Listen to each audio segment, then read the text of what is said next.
I was a very arts and crafts heavy kid. I remember being obsessed with that like plastic string that you could make lanyards out of, as well as Oh like yeah. embroidery floss of all types, which like my children have recently gotten into, friendship bracelets, like all that kind of stuff. I remember having like one of those, it looks like Saturn. It's like a ball that you can bounce on, and it's like Yes, yes. pogo ball, maybe. A pogo Yes, ball. a pogo ball Yes, was like very absolutely. coveted, a scooter. Yeah, those are the ones that are really just coming to mind. I was obsessed with My Little Ponies. My collection was a real mix of, I'm sure, like ones that were bought at a normal store, and then we got a lot of garage sale Mm-hmm. ponies, and that was how we also got like their various places where they resided. I don't know how to say, like their Their homes. Like there habitats. was like Yeah. there was a My Little Pony like barber shop and a My Little Pony mansion and all that sort of Mm-hmm. thing. And in my memory, they were always like just slightly worn and degraded, but nonetheless precious. And then the other one that's like kind of a more like everyone remembers the commercial or like what was that weird toy? I had a Popple, Oh, yes. um, Yeah. Yeah. Very and young. was obsessed with it. Just, yeah, like very much of a moment. And I feel like the Popple has not come back, although it maybe should because people love stuffies. I So mean, there's still time for things to cycle back.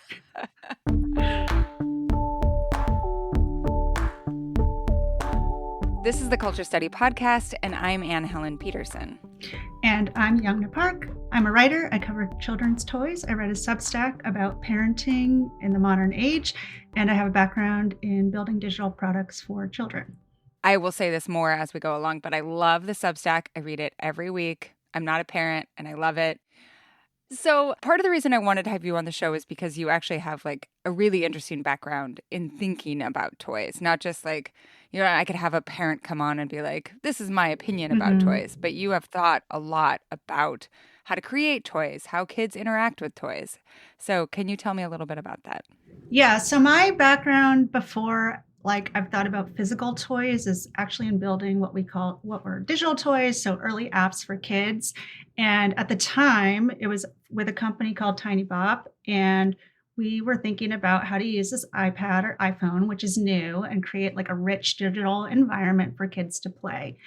And at the time, I did not have children, but we had to talk to a lot of parents and talk to a lot of children and think about like how do kids actually play. Yeah. And I did that for a long time, and that kind of evolved into like a whole line of work in which I was constantly thinking about how do you think about what problem you're trying to solve for a parent? How does a child play? When are they going to play with what type of thing? Like what's the right age? What's the right environment? And now I work and I consult with like all these companies that work on everything from physical toys to like subscription products to building like digital environments for kids apps. And a lot of it just puts me in touch with thinking about, yeah, like what is that intersection of how things are positioned, how things are made, and how things are like actually interacted with. And then there's a part of it, which is I have two children who are 7 and 9. And so there's a lot of trial and error. They're very different personalities. They play with things very differently. I'm interested a Mm. lot in the conversation around like what people think children need and how that comes across. And that's actually something I get into so much in my work, which is like I often spend a lot of time talking to parents about like what are their habits around buying things or looking for things, and like why do they go about it that way? And there's so many layers to their own perception of what they're doing, what they think that they're addressing, and then like I think the way like the market, frames up products to try to solve people's problems. Totally. And we'll get into this a lot when we start the questions, but there's also like you can't talk about buying toys for kids without also thinking and talking about your own relationship to toys Mm-hmm. as a kid, as an adult. Like, Mm-hmm. how do you think about toys? What are the layers of emotion that are like Yeah. pasted onto these Yeah. toys? And that showed up so much in the questions. Mm-hmm. which I should have expected, but maybe I didn't expect quite as much as we received. Yes, yes. We're going to get into a lot of the questions that are like, why are toys this way? Like, why are they built Mm-hmm, this way? mm-hmm. That sort of thing. And then we're going to answer 2 questions in what's called the Ask Ann Anything segment. One of them is about how you can prevent people from giving your kids quote unquote shitty toys. And another is we're going to talk about all of your recommendations. Okay. So, listeners, if that sounds something that you need to inform any of your future plans, you can head to culturestudypod.substack.com and become a paid subscriber. So, questions. Let's start off with a doozy from Corinne. I would love for some smart people to explore what's behind the cult of Love Every and wooden or Montessori toys in general. It just feels like such blatant capitalism masquerading as a kind of perfect trad wives sort of lifestyle. But the lure of the quote, right kind of parenting is so appealing to people, including myself, across the political spectrum. And of course, this is all mixed up with classism, elitism, the crisis of early childcare, and so much more. All right, we're going to start basic. What's the deal? That's like a huge question, but we're going to start with what's the deal with wooden toys? Okay, so I think the deal with wooden toys is like a lot of things in the kid space, it comes from a very good place, which is that like wood is a very durable material in which to make things that is, historically very accessible to people. And you can see this like in, a lot of classrooms, Waldorf schools, Montessori schools, where there's a lot of things made of wood because kids can go crazy on them and they will last the test of time. So I think wood toys comes from a place like that. And then over time, right, you see a lot of shift into like this divisiveness between like plastic and what it signifies and wood and what that signifies. And also like what it just costs to produce things out of wood versus out of plastic and how mass market those things can be. So I think there's that aspect of it. I think like Love Every, I think about it as one, there's like the business side of it, which is like, there's so many things competing for children's attention and parents' attention. And you have this group, which is like new parents or new grandparents or family members who are so excited about a new baby that there's like such a willingness to spend like an astounding amount of money on a very young child. And it's like this very sort of vulnerable point in a person's life where they're just like, they want to do good by whatever this new like human being might need. And like so many other areas that have turned to subscription, there's like a lot of value in the idea that you can get someone and send them something every month and they'll stick with you for like hopefully a couple of years. I think the aesthetic of it, like I do think there's this point where, everything becomes very visual. People are showing off their homes. It fits into this very sort of like white, modern, minimal home aesthetic of like every plaything also as an object. And if my child is going to play in an aesthetically pleasing place, that becomes like a home environment that I can also show. And then I think there's also like a virtue signaling element of like, my child is playing with edifying things and they're like proven to be edifying, and all of those things combined have a lot of different outgoing messages. Yeah, I'm looking at right now for people who aren't familiar with Love Every, I guess that's how you pronounce it. Love Every, Love Every. So it's a subscription service. And then like the one I'm looking at right now is called the Sensor Play Kit for months 5 to 6. And it's like cute wooden things, like a little sock with like a nice, I don't know, it's like a sock I would like to wear. Like a ball with some textures and some colors on it. A little book that says parts of me. And I'm assuming that it opens and then has like parts of the body. It's just very what I think like people would call tasteful. Yes. Right. And like that's fascinating that we have to think of kids' toys as tasteful or distasteful. Yeah. And I think that there's become this very ongoing discourse that's tied to the class element, that there's like an idea of the right way to play or that there are better ways to play. And those better ways are kind of tied to like sometimes how educational something is, or like the right amount of stimulation or restraint of stimulation in a lot of these cases. Like, I mean, that's a lot of the argument against like battery operated toys, things that make noise.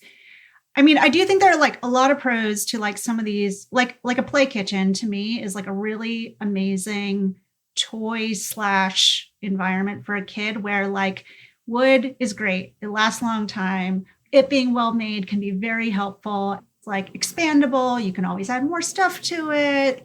And there are ways in which to me, like the material makes sense for what the plaything is. I don't think there's any default that suggests that wood is better for children than other materials. I think that's a projection, right? Yeah, for sure. And I think there's also this idea that like we're going to pass down these toys that somehow people hold on to too. Like I want it to be sustainable in some way, which, you know, my mom held on to our childhood toys for a very, very long time, hoping for grandkids, or just in case there were grandkids. And then they went to other homes, but it took up, she was only able to preserve those toys because she had a big basement in a non-urban space. These toys don't necessarily find homes. The other thing I would say, like, and I see this in the Montessori style of toy discourse, is this like, we want a toy that demands imagination from a kid. Yeah. Yeah. Right. Like we don't want to hand it over. Yeah. I think the other like sort of divisive area is like toys that are like one-off kits versus toys that are, I mean, this is kind of my entire position, which is like, if I were to think of a pantry and you have ingredients, that might be things like blocks, art supplies, raw materials that can be used in a lot of ways, Legos also, even though they're plastic. And then you have things that are almost like a meal kit. Here is everything you need to use it this one time. But if you lose like one piece, then sorry, this is no longer really relevant to you. My general approach is just like buy things in the category of the pantry category as opposed to the like one-off category, because then you don't have to be that precious about them. You can lose 1,000 Legos and there's still more Legos. Yeah, totally. Okay, so our next question is one of the ones that we got a lot of, and this is about even more about the aesthetic of kids' toys. This comes from Katrina. I'm currently expecting my first child and have just started exploring the world of children's toys and goods. Why is everything so beige and muted? Sage green is about as exciting as things get. In my mind, it is somehow tied to our general obsession with all things Scandinavian and/or quiet luxury. Is it all just about trying to emulate the rich white person aesthetic? If I want something in Finding Nemo primary colors, am I signaling myself as being somehow low class? I love like the idea of primary colors as like class coded. But I don't think she's wrong. Yeah. My take on this is that it has something to do with like open concept planning with homes. Yes. I mean, I think her assessment is pretty spot on, like, which it's funny because then you think about like a lot of the other origins of play, it's like very primary colors like Dick Bruna and the Miffy world, or like Bauhaus or Alexander Calder's like puppets and stuff like that. So like a lot of that stuff actually occupies like a really different era of like visual language. So I definitely think, yes, it is attributed to like gender neutrality. I can buy any of these toys or any of these garments for any gender child. Again, like the display object element, the general trends towards certain color palettes and minimalism, and then like those being emulated by every other brand. I do think there's like a bit, at least in like children's apparel, like a reactionary thing happening with maximalism, like print all over stuff, or like the primary basics, or like European brands like Mini Rodini, or there's one called Molo that my son loves, like that are very graphic and maximalist. So like I'm waiting for the revival of bright colors in children's toys too. But I do think the plastic toys, I mean, some of that's the material, right? Like if you have stuff made out of like silicone or wood, it's going to be a lot more muted and natural versus stuff that's happening in plastic. I think a lot of plastic is also really tied to like toys with IP attachments. And so you get like Paw Patrol toys, you get like whatever, Gabby's Dollhouse, like whatever the color palette is of the IP that you're riffing off of. When you think about the environments where those toys are being sold, which is more like, you know, big box stores, Walmart, Target, they're competing against those other toys versus like e-com businesses that might be selling the Love Everys, which is not really like a physical store toy. Yeah. You know, this makes me think about this advertisement that I constantly get served for a wooden dog crate. And I just saw this ad that said very specifically what was previously implied, which said, "Can you believe it? A dog crate that matches my aesthetic." And and it's like very like I have wanted to buy this dog Yeah. crate, and then you click on it and you're like, I would have to have a large dog crate, and that is $450 Oh my US gosh. dollars. Like, it is just preposterous. But the idea that like all of your belongings should match an aesthetic is something that I think like our idealized selves think could, you know, make our lives better, simpler. And so I think some of this feels to me like a manifestation of parental stress and chaos, that like if I can just get the toys to not make me feel bad when I'm in my space, then somehow I will feel like I have my shit together. Yes. Yeah. I mean, I think that, I think there's parental, I mean, kids are very messy. Like I was joking with my friend that like the thing nobody tells you about becoming a parent is that you'll clean like 10 times as much as you used to, because it's like exponential, the mess. And a lot of that is just kids stuff and it's everywhere, right? So so I think there's like a part of like, I think that's why also like parents are obsessed with home organization on this other level, is like containers and bins and like storage. And I mean, I've written pieces for a strategist about like storage furniture because it is such a huge industry to try to like rein it in.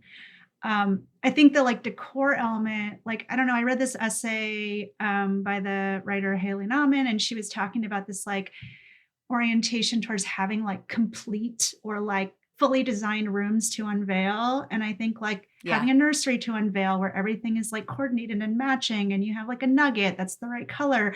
Like, I think it's very much fallen into that same thing where it's like hard to see as a work in progress. And you feel like you have to have like, you know, the right mobile and the right artwork. And like, it kind of works with this. It is like an entire aesthetic as opposed to a living, breathing space.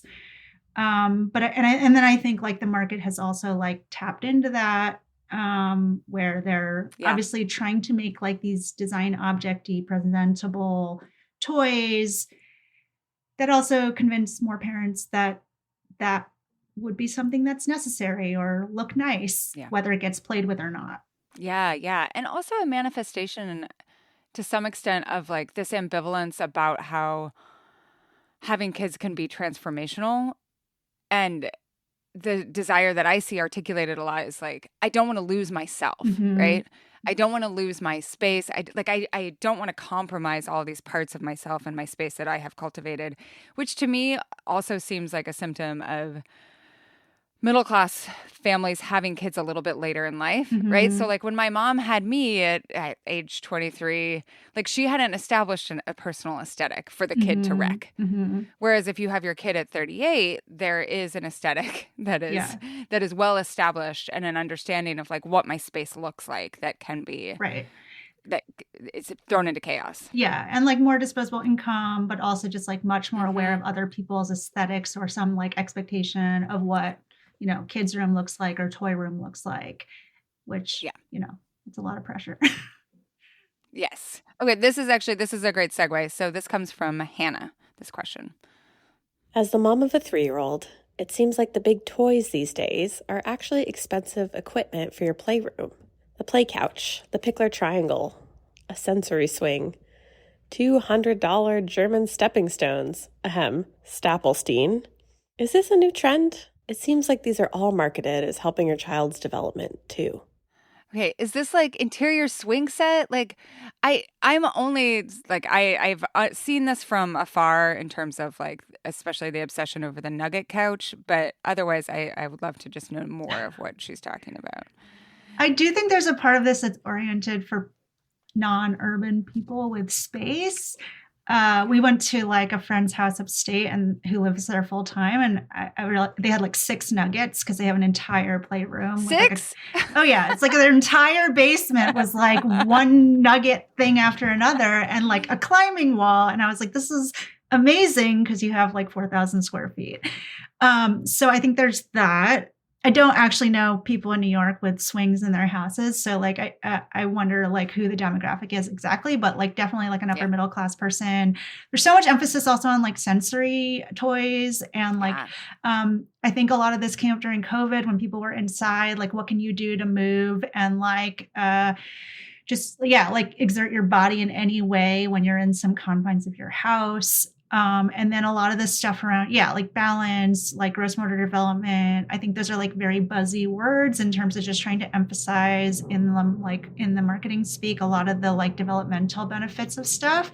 So I think you get this kind of confluence again of like the highly aesthetic object with like this thing that, I mean, I think there are good versions, not like those are bad, but I think there are versions that are like less like a ninja line. Like I know a lot of kids who have like these things that are like little obstacle courses with like, you can put it up between any two trees and it helps you, like you balance, you climb on it. It has like some monkey bars, some hanging things, like, and I don't think all of the types of toys that fall into this category have to be like massively space consuming or so expensive. But I definitely think there are a handful that have become kind of statusy objects that sort of maybe are statusy just because of the price points that they demand. That to me seems like a manifestation of like the individualization of play, like the idea that you should have monkey bar type apparatuses in your personal home instead of, oh, we have a public park where everyone can go and do these things, right?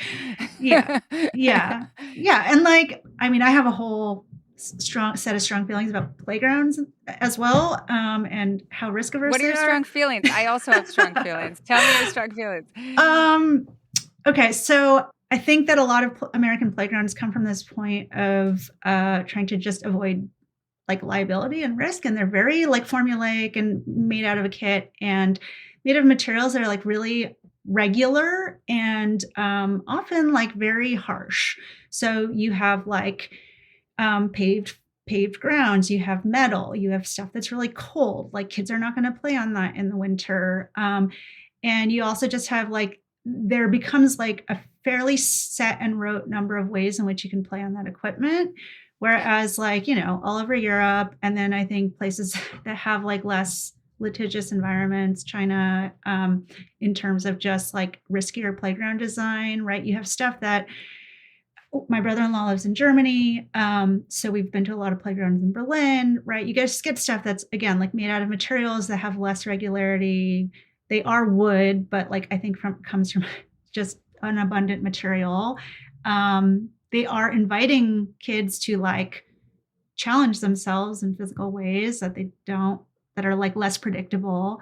There's a great piece in the Atlantic about like the overprotected child. I was just going to mention this piece. It's like canonical for me. Yeah. So that, and then there's this great book by Amy Fusselman called Savage Park, where she goes to like this Japanese adventure playgrounds. And like I work on one of the working groups with the adventure playground in New York too, and just trying to like get in front of more parents and stuff. And I just think it like kind of speaks to the general risk aversion and like maybe some of that idea of just like having an individualized play environment in my yard, and like doing it is also like, I can keep an eye on my child. They're not too far away from me. There's like, it does de-risk the situation pretty significantly.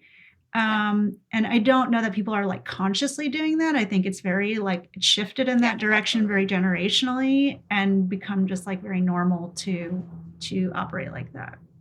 My favorite part of that overprotected kid article is when she talks about I think it's in the UK, the playground where the kids can start fires.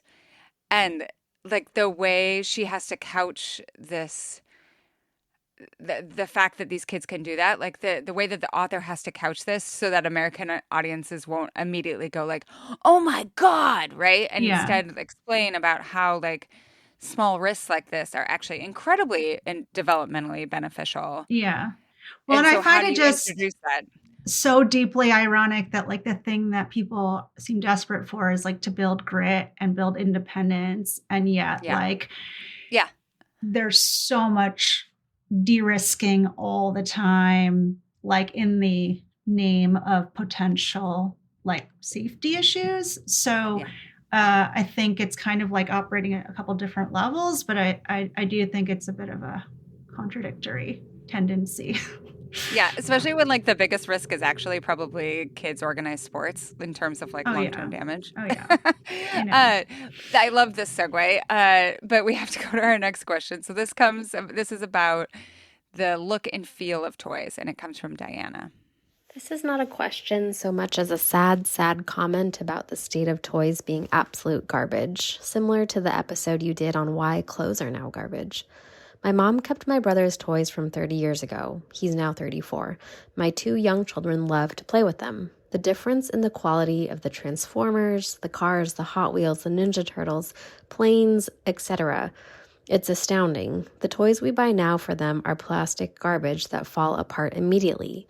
There's zero detail or craftsmanship. Many of these 20 to 30-year-old toys that were saved were still plastic, but they managed to be much higher quality. You can see and feel the difference. I even noticed this with a Sanrio pencil sharpener of all things that I saved. It's probably 35 years old and it sharpens perfectly, whereas my son has pencil sharpeners now that can't even sharpen a pencil without breaking. It makes me sad. Why are all the toys garbage now? Okay, so I have to know, are the toys garbage now?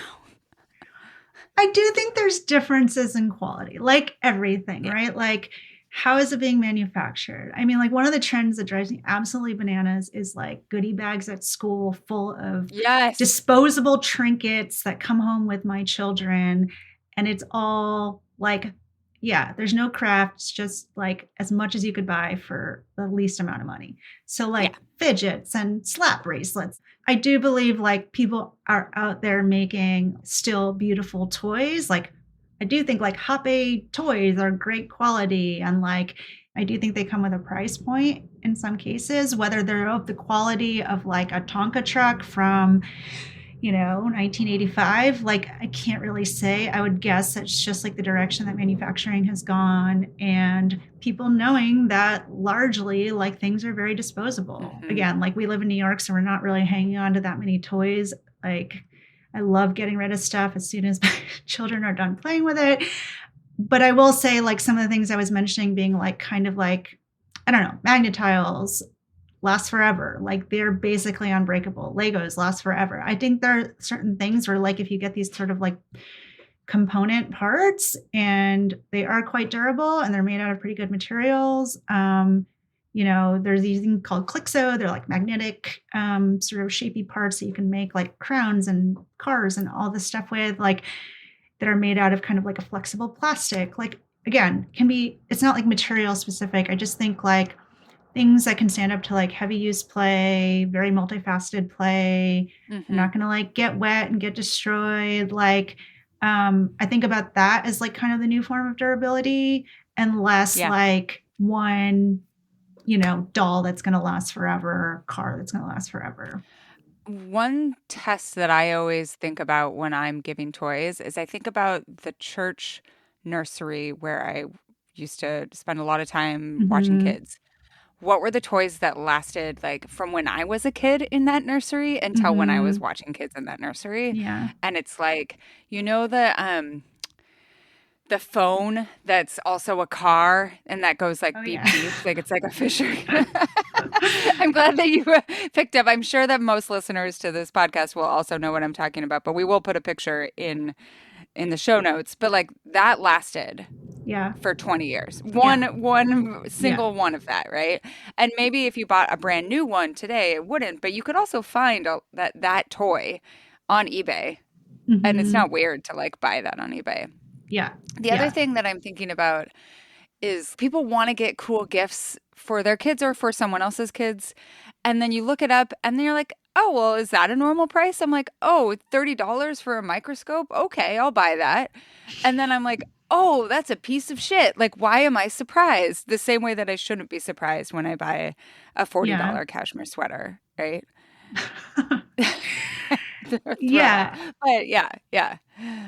Well, I mean, there's different categories, right? There's like the very everything has a cheap alternative that you can get on Yeah. Amazon, and then you have like a different one. But yeah, there's definitely like toy kitchens that are $600, which is like as much as I spend on like my real kitchen. So you're like, why? Yeah, it seems like very Yeah. disproportionate maybe to like, yeah. But I think like the gift market is like an interesting reason Yeah. that a lot of things are very expensive, is because they know that like you have a lot of like grandparents buying, you have a lot of things. I've actually heard, I can't like say this for sure, but that I think a lot of like Kiwi Crate and like Love Every are often gifting items, like, and that's a huge market or like a huge part of their audience, in addition to parents, because I think there's also just like a lot of signaling and like what somebody else buys for your child and what that says about them, and what, you know, wanting to give your child something that you will think is also of value.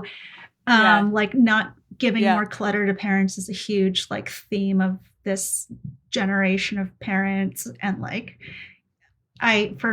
because there's so much abundance of stuff. Well, and this gets to a question that I think that I saw a lot in the questions that came in, which was like, how do I get people to give me less stuff? And a lot of my friends have experienced difficulty discouraging their parents from giving them more stuff, right? Yeah. Giving their kids more stuff. And like, I feel it. I want to give kids things that will make them associate me with being a giver of gifts to them. Yeah. But then I also know that like I am creating a problem with my light up Iron Man mask that I gave one of my friend's kids the other week. But historically, I also have done things like give annoying things, which I know is sometimes like the anti-task. So like I gave that one of those popcorn bubble popper things that you push around, right? Like just a horrible gift on my part. I love doing it though. I'm such a troll. Yeah, but I do think you're right that the gift giving component of this creates a complication. And these crates to me are like, it used to be you'd give your kid like National Geographic Kids or like Highlights magazine. Yeah. And now it's a Kiwi Crate. Yeah. And like, again, like I think it comes from a good place. We've tried these crates. They're very well designed. They're super smart. And it's like such I mean, one, it requires so much parent involvement to like actually build the thing. It's very expensive. It can set a weird precedent. And like, I do think there are people like my parents who like cannot show up without a gift, even if it's not a birthday or Christmas. And you're like, it's just a lot all the time. Yeah. And I do think there's like different, you know, cohorts of grandparents. There's ones who are going to like buy your kid tons of stuff no matter what you say. You can't really stop it. I think there are people that you can be like really direct with and just be like, here is the one thing that they really actually would need or value. My daughter got her ears pierced last year, and like the thing she wants is like hoop earrings, and like very specific hoop earrings. So like that is it. Like, and I actually think that they really like being told exactly what to get, because they don't like spend all this time deliberating over like what she may or may not like or appreciate. I don't know. I think it's hard with the quality question because everyone has different judgments and different opinions about like, you know, what they want. Other people very infrequently pick the thing out just for you that you would pick out for yourself, I think. I don't think that's limited to toys. But I would encourage you to like just be very direct with people about like what kinds of things would be nice. In our house, like for years, we were like, just get more Magna-Tiles or more of the other thing that we already have, because more of them actually just like makes it more fun for them. And it doesn't like create a whole other like bucket of stuff that we need to have. And on that note, I would say one of the best pieces of advice I ever received from a parent was don't buy the cheap Magna-Tiles, because they actually don't last very long compared to the real Magna-Tiles. Like don't skimp on the Magna-Tiles, even though it seems expensive. They are actually great. And like I loved getting like the glow in the dark Magna-Tiles to add to the collection, or the ones that have glitter, or like really big ones, all that sort of thing. And that's a great gift. Yeah, that's one of those ones where you're like, I regret to say that it's very worth the cost. Yes, exactly. Before we get to the advice and recommendations, we're going to answer one last question about trends. And this one comes from Jacqueline. I'm a millennial, and like many of my age, I'm shocked to see fashion coming back around to my worst high school looks, but I understand that length of cycle. But my oldest child is 8, and he's on his 3rd round of Beyblades love. We gave away all of them when he was 5 after months of neglect, and then had to rebuy them all when he was 6. They again went into disuse, and then frantically last year we rebought a whole bunch again. Thank you, Facebook Marketplace. We recently entered and exited Pokemon cards again. It feels like the length of time these things are popular for is so short. Am I just misremembering my own childhood? Does everyone have a shorter attention span now? It's not like there are 70 new interests a year. It's the same ones. Some of them are 20 or 30 years old, and they just keep coming back in these tiny little cycles. First, we have to say what Beyblades are because so many people, including Melody, when I posted the picture of Beyblades to get questions for this episode, were like, what in the world are those things? Yes. And yeah, we bought them for our house when my friends' kids were coming over after school, and we had like a whole Beyblades like rumble. Like there was like that big, like, I don't know, amphitheater for Beyblades that we had at our house. I'm not very good at them. I'm very bad at them. I mean, I only recently learned about these putting together the Tween Boys gift guide for the strategist because my child apparently has not reached Beyblades phase yet. Fascinating. However, I think there are a bunch of toys, including Beyblades. Bakugan is another one that are like inspired by anime. And a lot of them are like kind of like dueling toys. Yep. And in this one, you kind of like launch these little figurines. They kind of spar against each other. And they have sort of a holding power that is a little shocking to me, but I think a lot of it is attached to like the storylines that kids put on them and, so on and so forth. Okay. So toy cycles, I mean, I have theories. My theory is like, my kids have also cycled through Pokemon several times. They've cycled through some of these other, like, I do think that like, every generation kind of has like a handful of ones that are like Minecraft comes and goes again and again. Yep. Even if kids don't actually play Minecraft, they're like aware of the thing.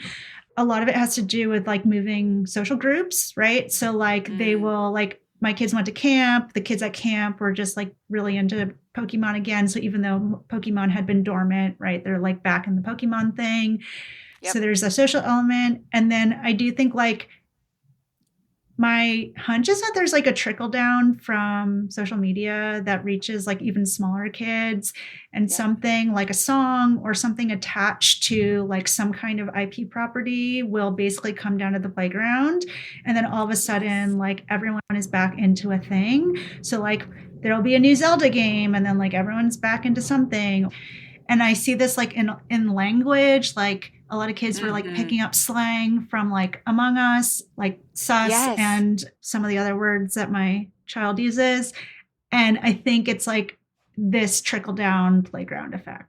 So I think toy cycling is a little that. I mean, I don't even really understand Pokemon cards.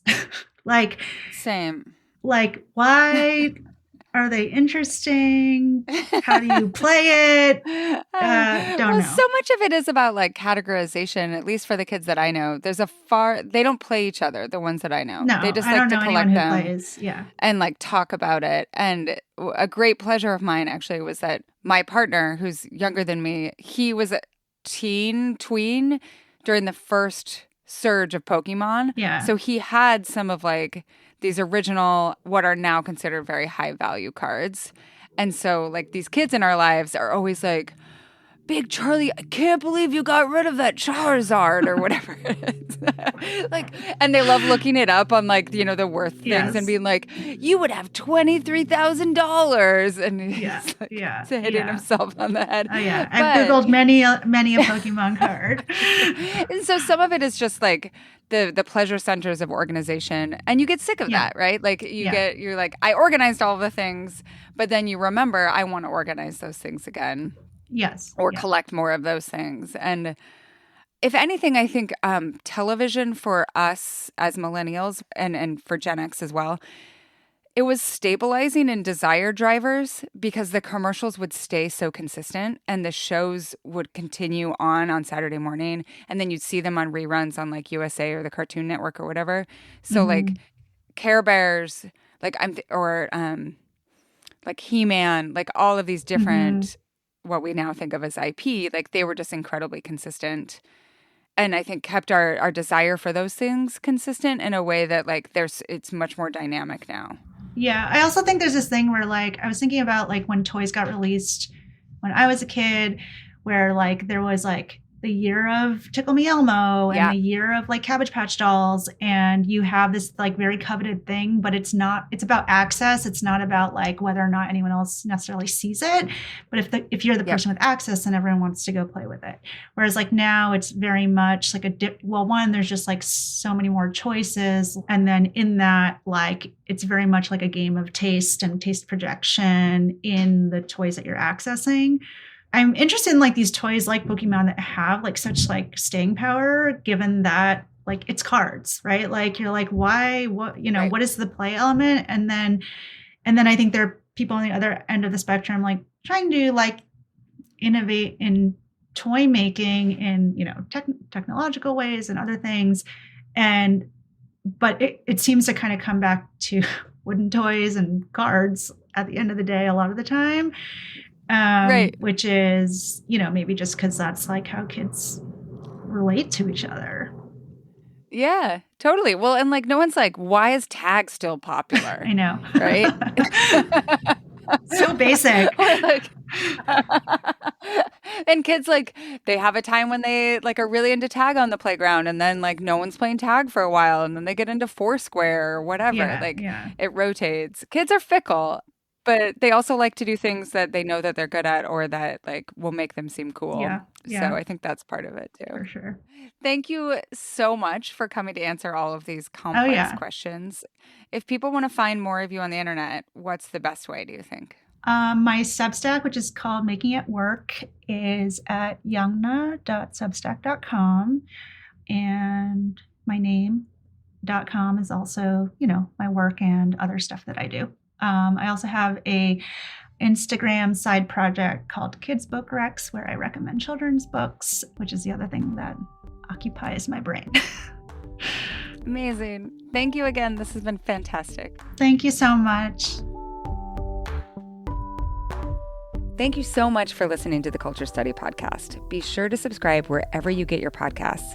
We have so many great episodes in the works, and I promise you don't want to miss any of them. If you want to suggest a topic, ask a question about the culture that surrounds you, or submit a question for our subscriber-only advice time segment, check the show notes for a link to our Substack. If you want to support the show and get bonus content, head to culturestudypod.substack.com. It's $5 a month or $50 a year, and you'll get ad-free episodes, an exclusive advice time segment, weekly discussion threads for each episode, and a link to a special Google form so that your questions go to the front of the line. The Culture Study Podcast is produced by me, Anne Helen Peterson, and Melody Rowell. Our music is by Poddington Bear. You can find me on Instagram at Anne Helen Peterson, Melody at Melodious47, and the show at Culture Study Pod. Thank you so much for your support.